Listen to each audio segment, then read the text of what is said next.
Well, so now I would like to know one thing that most of our students' pronunciation is horrible. If the word is very so rude to our students, still I would like to say this one is appropriate for our pronunciation. So how to overcome it, sir? Well, first of all, actually, we have to understand that this language learning situation. Our language learning situation is not ESL; it is EFL. Still, actually, English. We are teaching English as a foreign language because you can see in the ESL or English as second language. In that kind of language teaching environment or learning environment, you can see that when students go outside the class, so they can communicate with the native speaker. So they have a chance to communicate with the real, speakers who are really using that particular language. Specifically, we are talking about English. But in the EFL situation, students, they don't have that much chance to communicate outside the class. It's only the teacher and students. So after the class, they don't have that much chances. So it's better if it is possible that the students and also the institute, if they can, work together to create an artificial, ESL environment inside the school and outside the school, so that in that case, the student can, really they can improve, regarding their, pronunciation. Besides this, students, actually, they have to be motivated. Self-motivation is there. So if they're motivated to learn the pronunciation and also if they want to really improve their accent regarding English, so they can do several things. For example, first thing, they can imitate the native speakers. Yes. That is the one thing that they can do. And, we are well connected. We have the internet, and these days internet is very much available. Anyone can afford it. So if you have a smartphone, and if you have the internet connection, so you can watch lots of videos on YouTube, or you can watch English movies.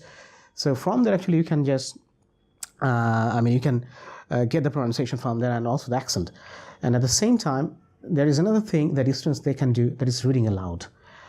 We find that our students, they don't have this habit of reading. So reading aloud can help them. So they can listen to their own pronunciation and accent and stress and whatever we say. So they can, in this way, actually, they can also, you can say, they can get rid of their shyness of saying something in front of the audience. And another thing that students can do, besides imitating and reading out loud, that is they can record their own voice. Yes. Because, you see, when you say, and if it is not recorded, what happens that you simply can't go back to that, because you see, speaking is it's a kind of productive skill. So if you do, it's not like writing, or it's not like, what should I say, like speaking. So when you speak, when you record it, and if you play it again and again, then you can revisit your own pronunciation and accent, and accordingly you can make the correction. You can consult a dictionary, you can look up the words there in the dictionary. And students also, they should learn the IPA symbol, that is International Phonetic Alphabets.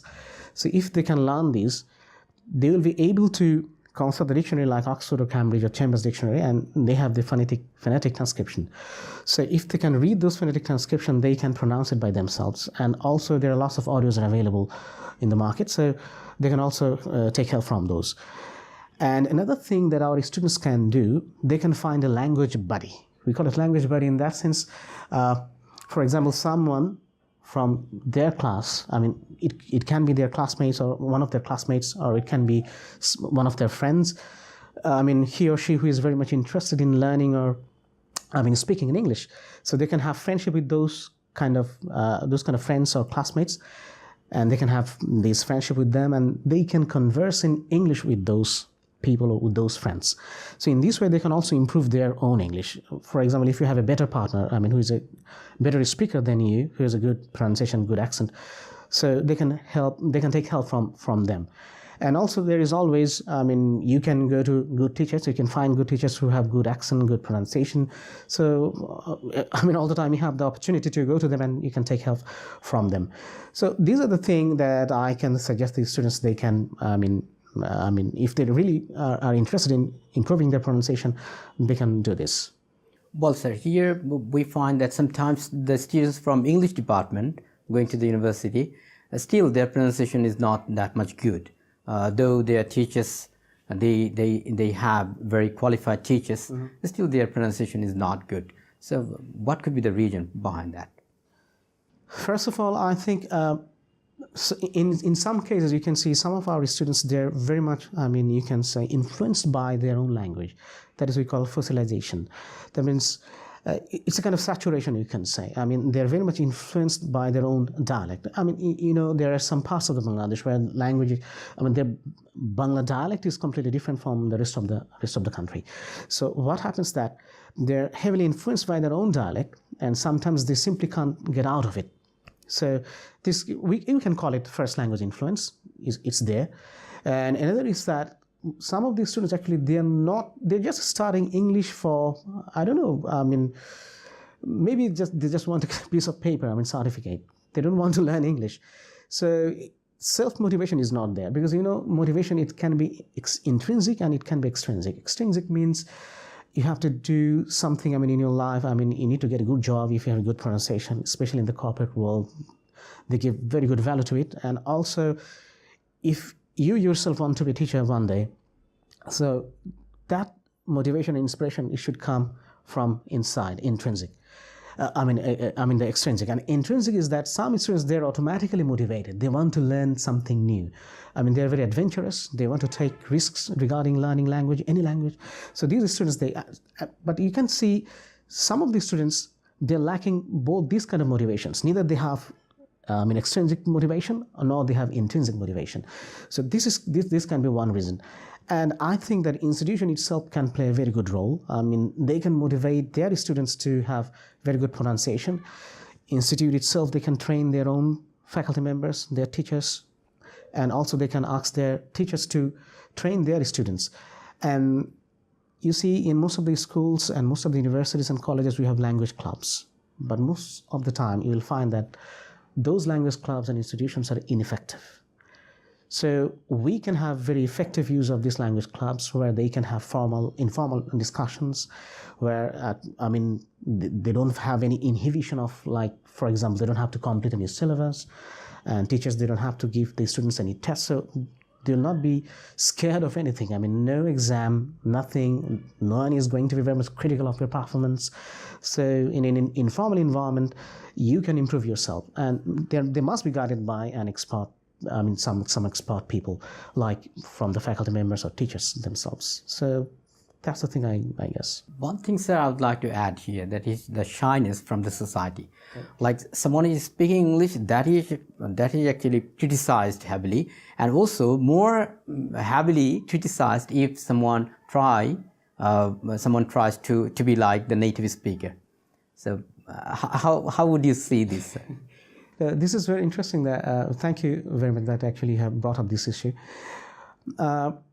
I face this thing, even in my personal life, actually, when I started learning this language. And also, in my classroom, I have found that most of the students, they say the same thing, that the shyness. Other people, they become very much critical of your attitude. When you start speaking in a different language, they think that you're trying to be very much showy, or you want to show that, yes, you can speak English. And when people, if they really get these things into themselves, that, yes, people are, they are very much observant about my performance and I'm using language. And if they take it negatively, of course, actually, in the behaviorism, they say that it is like stimuli response and the reinforcement. So this kind of negative reinforcement, and if students are influenced by this kind of negative reinforcement, then definitely they're not going to learn that language. So what can we do? What I suggest my student, that at the very beginning, they will laugh at you, they will poke you, and they will say lots of bad things about you. But once you develop a kind of proficiency in that language, you will find that the same people, those actually who were, used to taunt you or criticize you, before, they will praise you.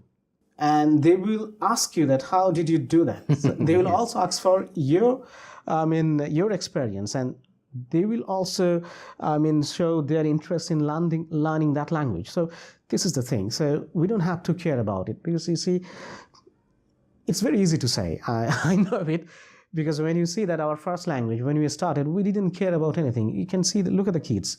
When they start speaking Bengali, they don't care about anyone, whatever people are saying. And moreover, you will find that we are appreciating, they're mispronouncing, Yes. they're using wrong words, and they're sometimes doing caricature of the whole thing, the situation themselves. They're mimicking us, they're imitating our kids. But you can find that we are appreciating. Yes. So if we can do the same kind of if we can do that kind of appreciation, if we can show that kind of appreciation for the first language, why can't we do for the second language? So we need to change the mindset, and also we should talk about it more. We need to sensitize our surroundings, people who are living in our surroundings. You know why? Because language actually, it's not only a weapon, it's also a device. It's a kind of, what should I say? It's an access to a different world, different knowledge. So that's why if we can make people understand that language means it's another world, it's access to a new world, if they can understand it, certainly they will help you, they will not criticize you. So you need to, start working in that way. First of all, it's you have to take the risk. And secondly, you need to talk to the people that you want to learn English, and you should ask for their help and advice. Definitely they will stop criticizing you. I believe that. Certainly, sir. Thank you, sir. Thank you very much.